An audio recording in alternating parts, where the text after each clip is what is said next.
பாட்டாளி இளைஞர் சங்கத்தின் மாநில பொதுக்குழுவை மிக சிறப்பாக நடத்தி கொண்டிருக்கின்ற பாட்டாளி இளைஞர் சங்கத்தின் மாநில தலைவர் முன்னாள் சட்டமன்ற உறுப்பினர் அருமை தம்பி முனைவர் கணேஷ்குமார் அவர்களே,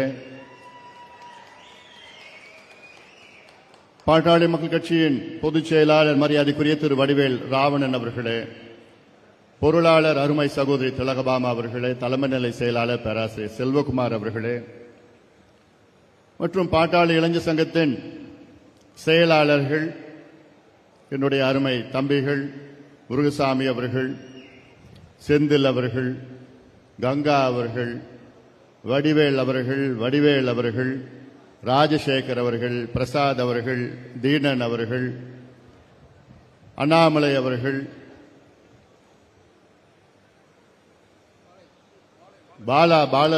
பாலயோகி என்கின்ற தம்பி பாலா அவர்கள் மற்றும் இங்கே இந்த பொதுக்குழுக்கு வருகை தந்திருக்கின்ற ஜெயராமன் அவர்கள், ஈஐ தயாளன் அவர்கள், ராதா அவர்கள், எஸ் பொன்மலை அவர்கள், தஞ்சாவூர் வெங்கட்ராமன் அவர்கள், எல்ஜி சேகர் அவர்கள், ரமேஷ் அவர்கள் உள்ளிட்ட இங்கே மேடையில் இருக்கின்ற அத்துணை நிர்வாகிகளுக்கும், இங்கே இந்த பொதுக்குழுவுக்கு எழுச்சியோடு, வீரத்தோடு, வேகத்தோடு, வெற்றி முழக்கத்தோடு, சீருடையோடு வருகை தந்திருக்கின்ற என் இளைஞர் சங்கத்தின் தம்பிகளே, என் தங்கைகளே,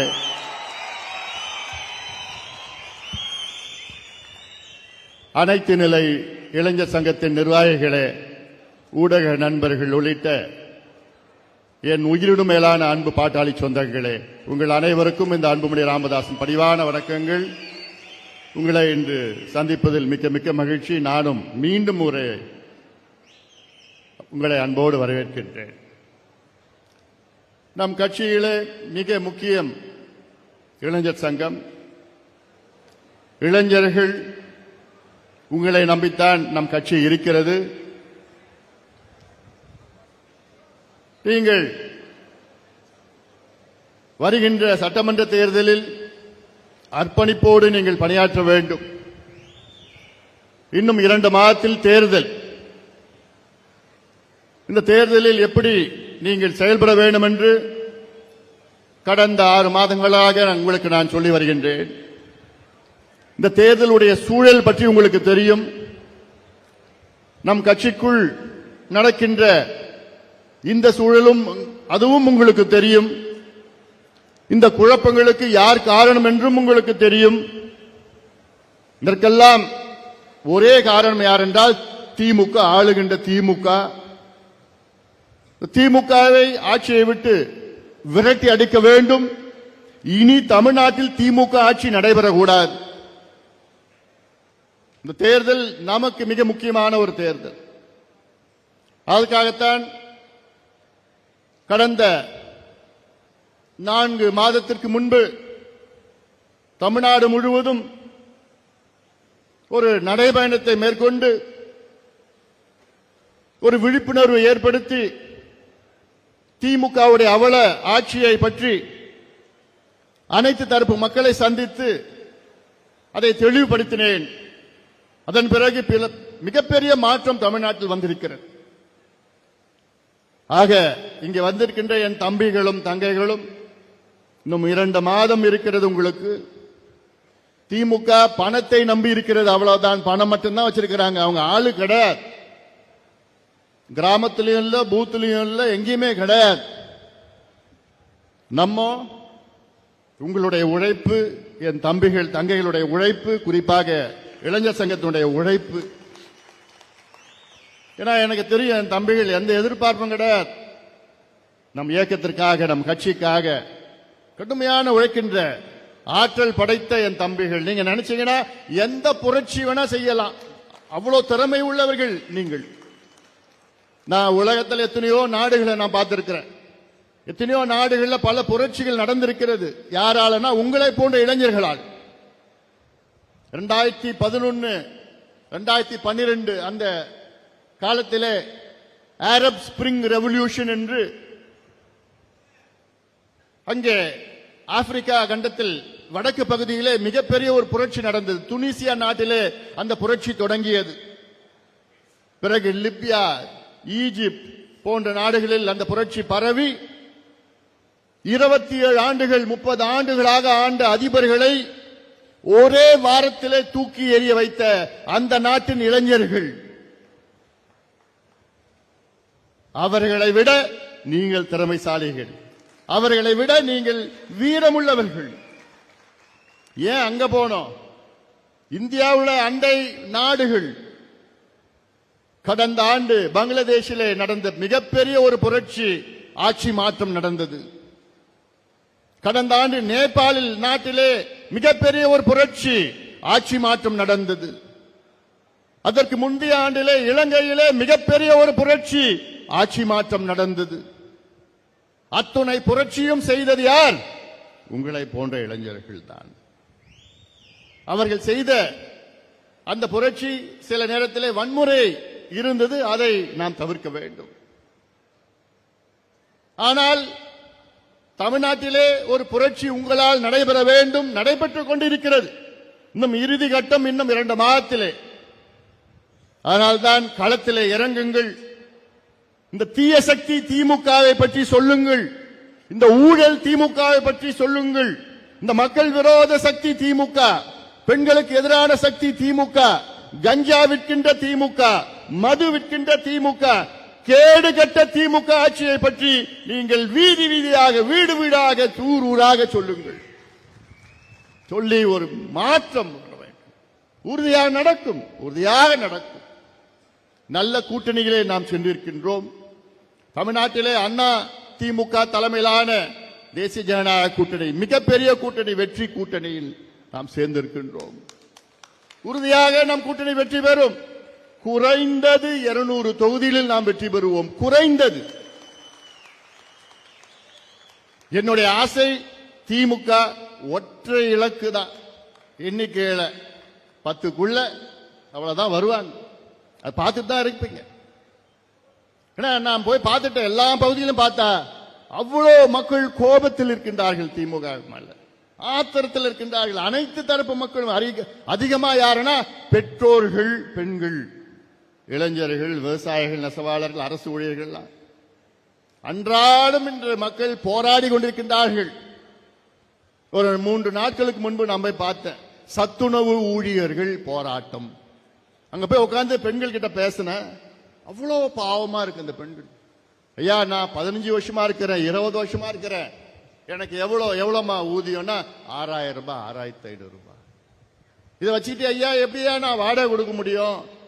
எப்படி ஐயா என் பிள்ளைகளை நான் படிக்க வைக்க முடியும்? எப்படி ஐயா சாப்பிட முடியும்?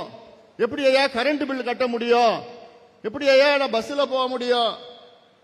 இப்படி எல்லாம் கதறி கொண்டிருக்கின்ற அந்த பெண்கள் இவ்வளவு உழைக்கிறாங்க. நம்ம பிள்ளைகளை பார்த்துக்கிற பெண்கள் அவங்க. ஆனா அவங்க வீதியில போராடிட்டு இருக்கிறாங்க. இன்னும் அந்த பக்கம் போனா ஊராட்சி மன்ற செயலாளர்கள் அவங்க போராட்டம் நடத்திட்டு இருக்கிறாங்க. பணி நிலைப்பு கிடையாது, சமநிலை ஊதியம் கிடையாது. இன்னும் போனா செவிலியர்கள் போராட்டம் பண்ணிட்டு இருக்கிறாங்க. இன்னும் அந்த பக்கம் போனா துப்புரவு பணியாளர்கள், நம் குப்பையை அள்ளுகின்ற துப்புரவு பணியாளர்கள், நம் நாட்டை, தமிழ்நாட்டை தூய்மையாக வைத்துக் கொண்டிருக்கின்ற துப்புரவு பணியாளர்கள், அவங்க பாவம் போராடிட்டு இருக்கிறாங்க. எதுக்கு போராடுறாங்க? 20 வருஷமா நான் வேலையில் இருக்கிறேன், இன்னைக்கு திடீர்னு எங்களை வெளியேற்றிடுறாங்க, எங்களுக்கு வேலை இல்லைன்னு சொல்றாங்க, தனியார் மயமாக்கிட்டாங்க. ஸ்டாலின் அவர்களே, நிச்சயமாக அத்துணை தரப்பு மக்களுக்கும் நீங்கள் துரோகம் செய்திருக்கிறீர்கள்.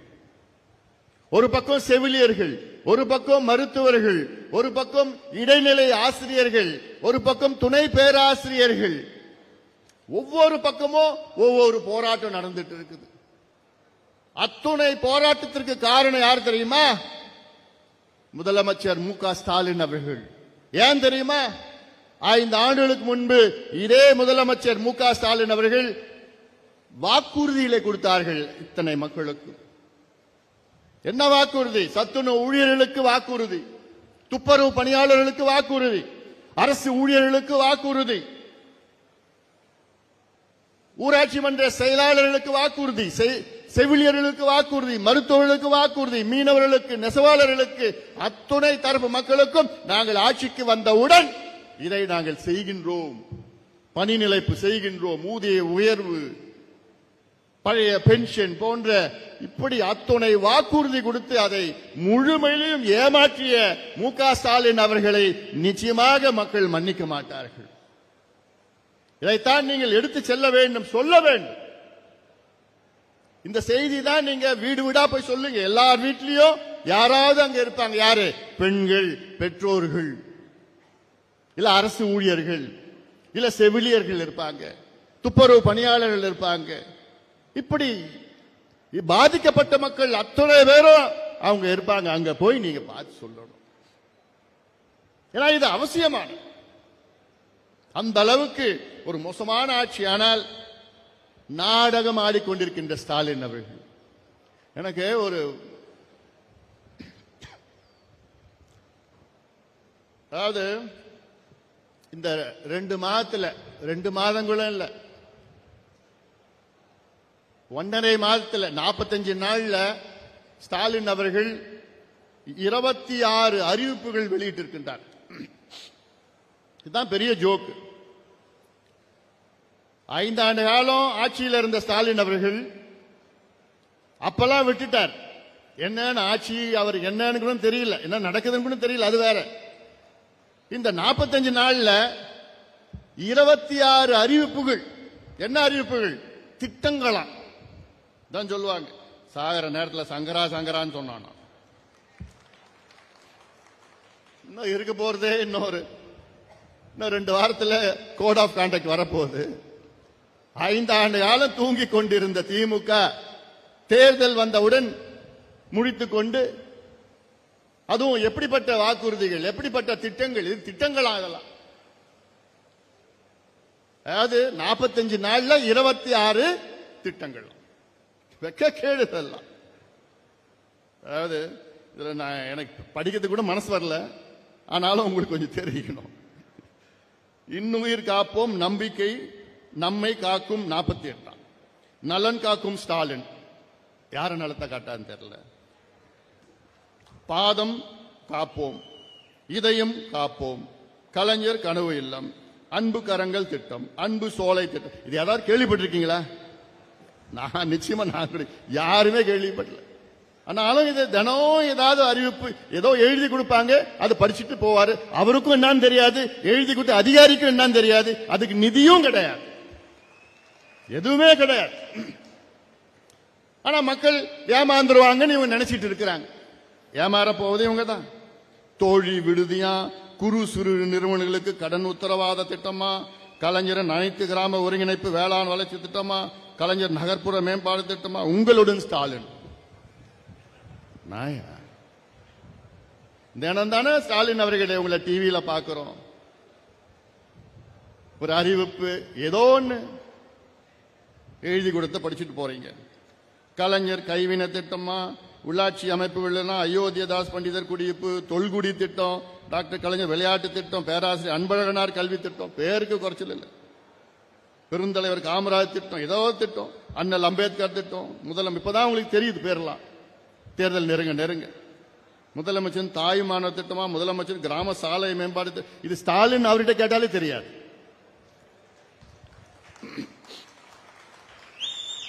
அடுத்த நாள் போய் கேளுங்க அவர்கிட்ட, அப்படியான்னு சொல்லுவார். கல்லூரி மாணவர்களுக்கு மடிக்கணினி திட்டமா, உங்கள் கனவை சொல்லுங்கள். அதுதான் எனக்கு ரொம்ப பிடிக்கும்.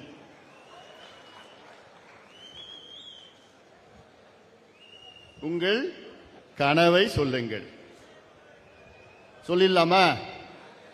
ரெடியா? அதுல என்ன பண்ணுங்க, அந்த வெப்சைட்டுக்குள்ள போங்க. நீங்க மட்டும் இல்ல, நம்ம இளைஞர்கள் எல்லாத்தையும் சொல்லி உள்ள போயிட்டு உங்களுக்கு என்னென்ன மனசுல தோண்டுதோ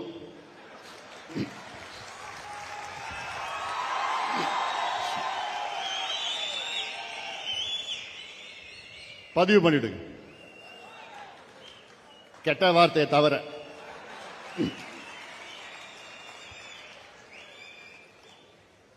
எல்லார் இளைஞர்களையும் சொல்லுங்க, நம்ம கட்சி பக்கத்துல வீடு அந்த வீடு எல்லார் வீடும் சொல்லுங்க, இளைஞர்கள்ட்ட சொல்லுங்க. ஸ்டாலின் அவர்கள் தான் கேட்டாரு, உங்கள் கனவை சொல்லுங்கள். என்னன்னு பதிவு பண்ணோம். அப்பா ஸ்டாலின் அவர்களே, என் கனவு தமிழ்நாட்டில் ஒரு சொட்டு சாராயம் கூட இருக்காது, இருக்கக்கூடாது. அத்துணை டாஸ்மாக் கடையை மூடுவீங்களா அப்பா ஸ்டாலின் அவர்களே? அப்பா ஸ்டாலின் அவர்களே, எங்க ஊர்ல தெரு தெருவா கஞ்சா விற்கிறாங்க, கல்லூரி வாசல்ல கஞ்சா விற்கிறாங்க, பள்ளிக்கூட வாசல்ல கஞ்சா விற்கிறாங்க. இந்த தலைமுறையை நாசப்படுத்திட்டீங்களே ஸ்டாலின் அவர்களே, எப்படியாவது இந்த கஞ்சாவை தடுக்க முடியுமா அப்பா ஸ்டாலின் அவர்களே? அதுதான் என்னுடைய கனவு ஸ்டாலின் அவர்களே. அப்பா ஸ்டாலின் அவர்களே, இந்த சாதிவாரி கணக்கெடுப்பு நடத்தாத காரணத்தால் தான் எங்களுக்கெல்லாம் வேலை கிடைக்கல, எல்லா சமுதாயம் பின்தங்கி போயிடுச்சு. மற்ற மாநிலங்கள்ல கணக்கெடுப்பு நடத்தி அங்க இடஒதுக்கீடு அதிகப்படுத்திட்டாங்க, வேலை கொடுத்துட்டாங்க, கடன் கொடுத்துட்டாங்க, வீடு கட்டி கொடுத்திருக்கிறாங்க, சமூக நலத்திட்டம் கொடுத்திருக்கிறாங்க, படிப்பு கொடுத்திருக்கிறாங்க, எல்லாம் கொடுத்து அங்க வளர்ச்சி பெற்றுட்டு இருக்கிறாங்க. ஆனா நீங்க தமிழ்நாட்டில் வேணுமே சாதிவாரி கணக்கெடுப்பு நடத்தாத காரணத்தால் தான் நாங்கெல்லாம் படிப்பு இல்ல, வேலை இல்ல, இன்னைக்கு ஏழ்மையில வாழ்ந்து கொண்டிருக்கின்றோம். அப்பா ஸ்டாலின் அவர்களே, அப்பா ஸ்டாலின் அவர்களே, குறிப்பாக பெண்கள் பெண்கள் எழுதுங்க. அப்பா ஸ்டாலின் அவர்களே, எங்களால வீட்டு விட்டு வெளியில போக முடியல, தெருவில் நடக்க முடியல, ராத்திரில பகல்லே நடக்க முடியல. அப்பா ஸ்டாலின் அவர்களே, நடந்தா எவனா ஒரு கையை பிடிச்சி இழுக்கிறான், எவனா விசில் அடிக்கிறான், எவனா கேலி பண்றான். என்னன்னு பார்த்தா ஒரு பக்கம் குடிச்சிட்டு வந்து இன்னொரு பக்கம் கஞ்சா, போதை, அபின், காக்கேன், ஹெராவின் போதை பொருட்கள் போட்டு எங்களை மானபங்கம் செய்யறாங்க, பாலியல் வன்கொடுமை செய்யறாங்க. எங்களுக்கு பாதுகாப்பு இல்லை அப்பா ஸ்டாலின் அவர்களே. எப்படியாவது இந்த கஞ்சாலாம் ஒழிக்க முடியுமா அப்பா ஸ்டாலின் அவர்களே? அடுத்தது அப்பா ஸ்டாலின் அவர்களே, எல்லா துறையிலும் ஊழல் நடந்திருக்குது அப்பா ஸ்டாலின் அவர்களே. சொல்றாங்க 6 லட்சம் கோடி ஊழல் நடந்திருக்கு தமிழ்நாட்டில் அப்பா ஸ்டாலின் அவர்களே. அது உங்களுக்கு தெரியாதா அப்பா ஸ்டாலின் அவர்களே? இதெல்லாம் நான் சொல்ல நினைச்சுக்காதீங்க, இது உங்களை போன்ற இளைஞர்கள் உங்க மனசுல இருக்கிறது தான் நான் சொல்றேன். இது பதிவு பண்ணுங்க, எல்லாம் பதிவு பண்ணுங்க. ஏன்னா அவர் தான் சொன்னார்ல, அவர் அப்பான்னு கூப்பிடணும்னு சொன்னார். நான் தப்பாலாம் எதுவும் பேசல. அதாவது உங்க மனசுல என்ன இருக்கு சொல்லுங்க. அப்பா ஸ்டாலின் அவர்களே, தமிழ்நாட்டில் 1,30,00,000 இளைஞர்களுக்கு வேலை இல்லை. நாங்க படிச்சுட்டு இருக்கிறோம். எங்க அப்பா அம்மா கடனை வாங்கி எங்களை படிக்க வச்சாங்க, அந்த கடனை திருப்பி அடைக்க முடியல. எனக்கு வேண்டியது என் வாழ்க்கையில சுயமரியாதை, நாங்க வாழணும், வாழ்ந்து எங்க அப்பா அம்மா பாதுகாக்கணும், எங்க வீட்டை நாங்க கட்டணும், மற்றவர்கள் போன்று நானும் வாழணும்னு ஆசையா இருக்குது. அப்பா ஸ்டாலின் அவர்களே, நீங்க அறிவிச்ச வேலை வாய்ப்பு என்னாச்சு அப்பா ஸ்டாலின் அவர்களே? நீங்க கொடுத்த வாக்குறுதி என்னாச்சு அப்பா ஸ்டாலின் அவர்களே? நீங்க கொடுத்தீங்க 50 லட்சம் பேருக்கு நாங்க வேலை கொடுப்போம் ஆட்சிக்கு வந்தவுடன், அப்பா ஸ்டாலின் அவர்களே கொடுத்தீங்களா? இல்ல. தமிழ்நாட்டில் தனியார் தொழில் நிறுவனங்களில் 75 விழுக்காடு வேலை வாய்ப்பு உள்ளூர் இளைஞர்களுக்கு நாங்கள் கொடுக்கின்ற சட்டத்தை கொண்டு வருவோம் என்று சொன்னீங்களே அப்பா ஸ்டாலின் அவர்களே, ஏன் கொண்டு வரல? 5 ஆண்டுகள் கழித்து ஏன் கொண்டு வரல? அப்படி கொண்டு வந்தா எங்க ஊர்ல எங்க நிலத்தை நாங்க கொடுத்தோம், எங்க அடையாளத்தை நாங்க அழிச்சோம், நீங்க அழிச்சிட்டீங்க. நேத்து கூட பணம்பாக்கம் ராணிப்பேட்டை மாவட்டத்தில் டாடா நிறுவனம் அங்க 500 ஏக்கர் நாங்க கொடுத்தோம், எங்க நிலத்தை கொடுத்தோம், எங்க அடையாளத்தை இழந்தோம், எங்க வீடு, எங்க கோவில், எங்க சுடுகாடு, எங்க பள்ளிக்கூடத்தை எல்லாத்தையும் எடுத்துக்கிட்டு நீங்க போனீங்களே. ஆனா நாங்க கேட்டது வேலை தானே கேட்டோம். ஆனா டாடா நிறுவனம் அங்க இருக்கின்ற ஒரு இளைஞருக்கும் ஒரு வேலை கூட கொடுக்கலையே அப்பா ஸ்டாலின் அவர்களே. இது நியாயமா அப்பா ஸ்டாலின் அவர்களே? இதெல்லாம் பதிவா போட்டுடுங்க. போட்டுடுங்களா? நல்லா போடுங்க, நல்லா போடுங்க. ஏன்னா ஏதோ விளம்பரம் நினைச்சிட்டு இருக்கிறாங்க. யார சீண்டிட்டாங்க? இப்போ பாட்டாளி குடும்பத்தை சீண்டி இருக்கிறாங்க, நம்மள சீண்டி இருக்கிறாங்க. ஆட்டை கடிச்சு மாட்டை கடிச்சு இப்ப நீங்க மனுஷனை கடிச்சிருக்கிற உனக்கு தெரியும் இப்போ என்னன்னு. அதனால இதையெல்லாம் நீங்கள் மனதிலே ஏற்றுங்கள். நமக்கு முக்கியமான ஒரு கட்டத்தில் இருக்கின்றோம், முக்கியமான ஒரு கட்டத்தில் இருக்கின்றோம். இந்த கட்டம் இன்னும் 2 மாதம் தேர்தல் எப்படியாவது ஏப்ரல் மாதம் 1வது வாரம் 2வது வாரத்தில் வரும். அதற்கு இன்னும் 2 மாதம் தான் இருக்கு. களத்தில் கடுமையா நீங்க பணியாற்றுங்கள். நம்ம மட்டும் இல்லை, நம்ம கூட்டணியும் மிகப்பெரிய வெற்றி பெற வேண்டும், மிகப்பெரிய வெற்றி பெற வேண்டும். நமக்குள்ள ஒரு ஒருங்கிணைப்பு ஏற்படுத்தணும். எந்த ஈகோவும் உங்களுக்கு இருக்கக்கூடாது. அது சொல்றேன், எந்த ஈகோவும் ஐயோ என்னை கூப்பிடல, என்னை அழைக்கல, எனக்கு சொல்லல, அந்த வார்த்தையே உன் வாயில வரக்கூடாது. உங்களை கூப்பிடுறாங்க கூப்பிடல அதை பத்தி கவலையே கிடையாது. எனக்கு எல்லாம் சொல்லணும். மற்ற கூட்டணி கட்சிகள், நம் கூட்டணியில் இருக்கிற கட்சிகள் என்கிட்ட சொல்லணும், எங்க உங்க தம்பிகள் போன்ற யாருமே உழைக்கலைங்க, அவ்வளோ வேகமா வேலை செய்யறாங்க, நாங்க இது இவ்வளவு சந்தோஷமா இருக்குங்க. நான் அந்த வார்த்தை எனக்கு கேட்கணும். கேட்குமா? உறுதியா கேட்கணும், உறுதியா கேட்கணும். ஏன்னா இது நம்முடைய வெற்றி. நம்ம வெற்றினா இது யாருடைய தோல்வி? திமுகவுடைய தோல்வி. இது திமுகவுடைய தோல்வி.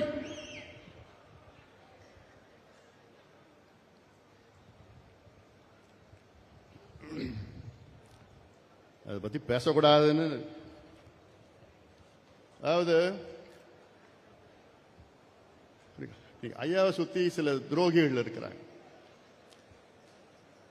ஐயா கிட்ட தப்பு தப்பா பொய்யா சொல்லியே ஐயாவுடைய மனசை மாத்தி பொய்யான தகவலை சொல்லி, நேற்று கூட நம்ம சின்னம், நம்ம தேர்தல் ஆணையம் நமக்கு தான் அங்கீகாரம் கொடுத்து எல்லாமே இருக்குது. அதையும் ஐயா கிட்ட பொய்ய சொல்லி நம்ம தான் வெற்றி பெற்றோம், நம்ம தான் வந்துருச்சு, இப்படி எல்லாம் சொல்லிக்கிட்டு இருக்கின்ற இந்த துரோகிகள். அதுல ஒரு முக்கியமான துரோகி ஜி.கே. மணி.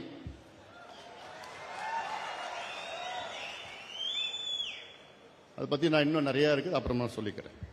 நான் சொல்ற அளவுக்கு தகுதி கிடையாது அவருக்கு.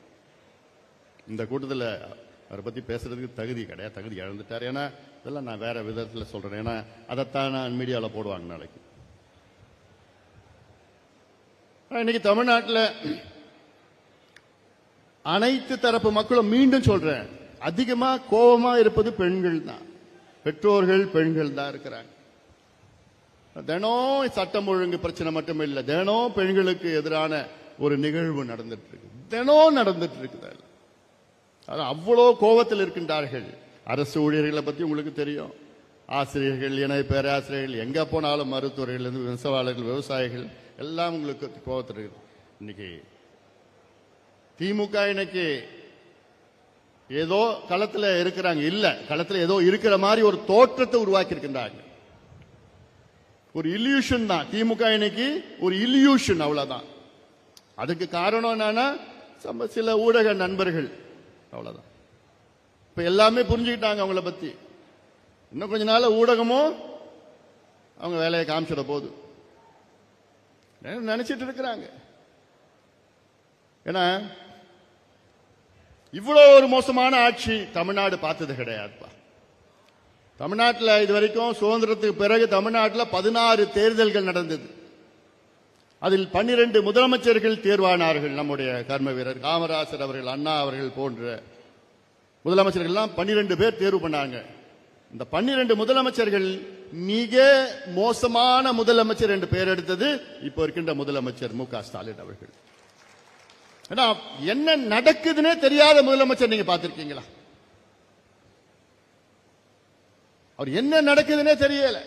ஏதோ 4 அதிகாரிகள், 5 வியாபாரிகள். வியாபாரிகள் யார நான் சொல்றேன்? அமைச்சர்கள் என்ற போர்வையில வியாபாரிகள். இந்த வஜ்ரவேலு எத்திராஜ் வஜ்ரவேலு யார்? அவர் அமைச்சரா? அவர் வியாபாரி. இன்னும் 2 மாசம் தான். 1 2 3 4 5 என்ன போறார். எல்லாம் இருக்குது. இவர் நம்ம பகுதியில் வந்து நம்மளை பத்தி பேசி நம்மளை இழிவா பேசி இவருக்கு 47 தொகுதிகளை கொடுத்திருக்காங்க. பொறுப்பு கொடுத்திருக்காங்க ஏவாவேலுக்கு. 47 தொகுதி எங்க? தருமபுரி, சேலம், திருவண்ணாமலை, இந்த கள்ளக்குறிச்சி, இதெல்லாம் எதுக்கு கொடுத்திருக்காங்க? காசு கொடுக்குறது. இவங்க எல்லாம் என்ன பண்ணிட்டாங்க? இப்போ கிராம அளவுல காசு வச்சுட்டாங்க. திமுகவில் கிராம அளவுல காசு 2 மாதத்துக்கு முன்னாடி வச்சுட்டாங்க. உள்ள போய் வச்சுட்டாங்க. தேர்தல் வந்ததுன்னா அந்த காசு கொடுத்தா ஓட்டு வாங்கிடலாம் அப்படின்னு ஒரு மெதப்புல இருக்கிறானு. ஒரு பொழுதும் ஆக போறது கிடையாது. கடந்த காலத்தில் நம்ம பார்த்தோம்.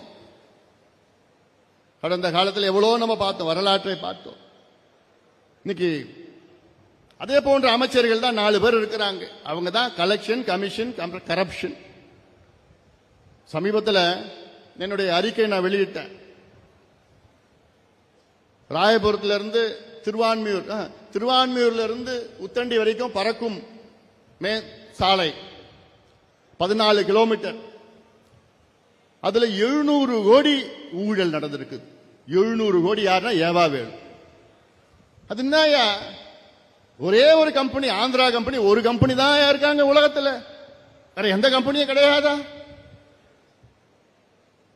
இன்னொரு கம்பெனி 700 கோடி குறைவா டெண்டர் போட்டாங்க. ஆனா அவங்கள டிஸ்மிஸ் பண்ணிட்டாங்க, எலிஜிபிலிட்டி இல்லை. ஏகப்பட்ட ஊழல் நடந்துட்டு, ஏகப்பட்ட ஊழல் ஒவ்வொரு துறையிலும். நகராட்சி துறையில பார்த்துருப்பீங்க 888 கோடி ஊழல். அதிகாரத்துடன் ஆதாரத்துடன் இந்த அமலாக்கத்துறை வந்து கொடுத்திருக்கிற அறிக்கை கொடுத்திருக்கிறாங்க, தமிழ்நாடு அரசு கொடுத்திருக்கிறாங்க. அதை பத்தி நடவடிக்கை எடுப்பாங்களா? போறது கிடையாது. 366 கோடி பணியிட மாற்றம், டிரான்ஸ்பர். ஒரே மாதம் டிரான்ஸ்பருக்கு 366 கோடி.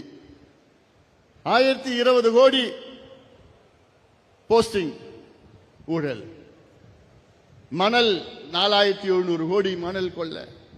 டாஸ்மார்க் கொள்ள பார்த்தீங்கன்னா 1,82,000 கோடி. டாஸ்மார்க் 5 ஆண்டு காலம் வரி ஏய்ப்புல இருந்து எல்லாம். அந்த பாட்டில் இருக்குல்ல 5000 கோடி பாட்டில், 5 ரூபாய் 10 ரூபாய் பாட்டில், 10 ரூபாய் பாலாஜி, செந்தில் பாலாஜி. இப்படி ஒவ்வொரு துறையிலும் அவ்வளோ ஊழல் எல்லாம் வச்சிருக்கிறோம். நடக்குது, வேலை பண்ணிட்டு இருக்கிறோம், வெளியில வரும். அதனால மக்கள் இன்னைக்கு வெறுப்புல இருக்கிறாங்க. திமுக மீது வெறுப்புல. மக்கள் மட்டும் இல்ல, அவங்க கூட இருக்கிறவங்களே வெறுப்புல ஆயிட்டாங்க. அவங்க கூட்டணியே வெறுப்புல இருக்கிறாங்க. அவங்க கூட்டணியே யாரும் வேலை செய்ய போறது கிடையாது. அவங்க கூட்டணியே அவங்கள தோக்கடிச்சிருவாங்க. இதெல்லாம் நீங்க பார்க்க தான் போறீங்க. அதனால களம் நமக்காகவே இருக்கிறது, நமக்கு சாதகமாக இருக்கிறது, நம் கூட்டணிக்கு சாதகமாக இருக்கிறது. அதனால் நீங்கள் எல்லோரும் களத்தில் இறங்குங்கள். எந்த எதிர்பார்ப்பு இல்லாமல் நீங்கள் அர்ப்பணிப்போடு நீங்கள் பணியாற்ற வேண்டும். நம் கூட்டணி மிகப்பெரிய வெற்றியை பெற வேண்டும். வெற்றியை பெற்று நம்முடைய திட்டங்கள் எல்லாம், நம்முடைய கொள்கை திட்டங்கள், சாதிவாரி கணக்கெடுப்பு போன்றதெல்லாம் நம் திட்டங்கள் எல்லாம், அதை நாம் நிச்சயமாக நாம் நிறைவேற்றுவோம். சமூக நீதி நம் கொள்கை, உயிர்மூச்சு கொள்கை, அதையெல்லாம் அதில் இருக்கின்ற அத்துணை செயல்களிலும் நாம் நிறைவேற்றுவோம். இதெல்லாம் எவ்வளோ இருக்கிறது, அதெல்லாம் அதற்கு நாம் வெற்றி பெற்றாக வேண்டும். இந்த தீய சக்தி, இந்த திமுக, அதை அப்புறப்படுத்த வேண்டும். இனி தமிழ்நாட்டில் திமுக ஆட்சி வரக்கூடாது. வரப்போவது கிடையாது, வரப்போறது கிடையாது. அதுதான் முக்கியம். இங்க நீங்க ஞாபகம் வச்சுக்கணும், வரப்போறது கிடையாது. அந்த வகையில் நீங்கள் எல்லோரும் வேகமாக பணியாற்றுங்கள், அர்ப்பணிப்போடு பணியாற்ற வேண்டும். உங்களை நம்பி இருக்கின்றேன். நான் இளைஞர் சங்கத்தில் உள்ள என் தம்பிகளை நம்பி இருக்கின்றேன், உங்களை நம்பி நான் இருக்கின்றேன். நிச்சயமாக உங்களை 100 விழுக்காடு நான் நம்பலாம். காரணம், உங்களுடைய சக்தி, உங்களுடைய திறமை, உங்களுடைய வீரம், உங்களுடைய செயல்பாடுகள் எல்லாம் நான் பார்த்து வருகின்றேன். அந்த வகையில் உங்களை போன்று வேற எந்த கட்சியிலோ வேற எந்த இயக்கத்திலோ யாருமே கிடையாது. அந்த அளவுக்கு நீங்கள் வீரம் படைத்தவர்கள், உறுதி படைத்தவர்கள். அதே வேளையில் நமக்குள்ள விமர்சனம் செய்து உங்கள் நேரத்தை வீணாக்காதீர்கள். புரியுதா? சொல்றது புரியுதா? இது முக்கியமான நீங்க புரிஞ்சுக்கணும். நமக்குள்ள நீங்க விமர்சனம் போட்டு பதிவு போட்டு அவன் போட்டானா இவன் போட்டா அதெல்லாம் வேண்டாம். நேரத்தை வீணாக்காது. நமக்கு ஒரே எதிரி யாரு? இந்த திமுக, கொடுங்கோல் திமுக ஒரே எதிரி, அவ்வளவுதான். அவன் சூழ்ச்சினாலதான் இந்த குழப்பங்கள்லாம் ஏற்படுத்திட்டு இருக்கிறான். நமக்குள்ள குழப்பம் ஏற்படுத்தி இங்கே கொளுத்தி போடுவான், அங்க கொளுத்தி போடுவான். அதுதான் அவனை PhD படிச்சு வச்சிருக்கிறான் திமுக. அதுக்கு எப்படி எப்படி குழப்பம் பண்றது, எப்படி எப்படி பண்றது, யாரை வச்சு பண்ணலாம், எப்படி வச்சு பண்ணலாம்னு இருக்குது. அதனால இது நம்முடைய எதிரி திமுக. திமுகவை வீழ்த்த வேண்டும். ஒற்றை எண்ணிக்கையில தான் அவங்க ஜெயிப்பாங்க. அது கூட ஜெயிப்பாங்களான்னு தெரியாது. அந்த நிலை வந்துடுச்சு. இன்னும் போக போக வேற விதமா இன்னும் வேகமா போயிட்டு, அதை நீங்கள் மனதிலே வைத்து இங்கே வருகை தந்திருக்கின்ற என் தம்பிகளே, என் தங்கைகளே, களத்திலே இறங்கி வேகமாக பணியாற்றி நம் கூட்டணி அதிமுக தலைமையிலான வெற்றி கூட்டணி நாம் உருவாக்கி இருக்கின்றோம். நம் கூட்டணி மிகப்பெரிய வெற்றி பெற வேண்டும் என்று இந்த நேரத்திலே நான் கேட்டுக்கொள்கின்றேன். இந்த மாநில இளைஞர் சங்க பொதுக்குழுவை மிக சிறப்பாக நடத்தி கொண்டிருக்கின்ற என்னுடைய அருமை தம்பி கணேஷ்குமார் அவர்கள் உள்ளிட்ட மேடையில் இருக்கின்ற அனைத்து நம்முடைய இளைஞர் சங்கத்தின் செயலாளர்கள், இங்கே வருகை தந்திருக்கின்ற அனைத்து நிலை நிர்வாகிகள், மாநில மாவட்ட ஒன்றிய இளைஞர் சங்கத்தின் நிர்வாகிகளுக்கு என்னுடைய மனமார்ந்த வாழ்த்துக்கள், பாராட்டுகளை தெரிவித்து நன்றியோடு அமர்கின்றேன். வணக்கம்.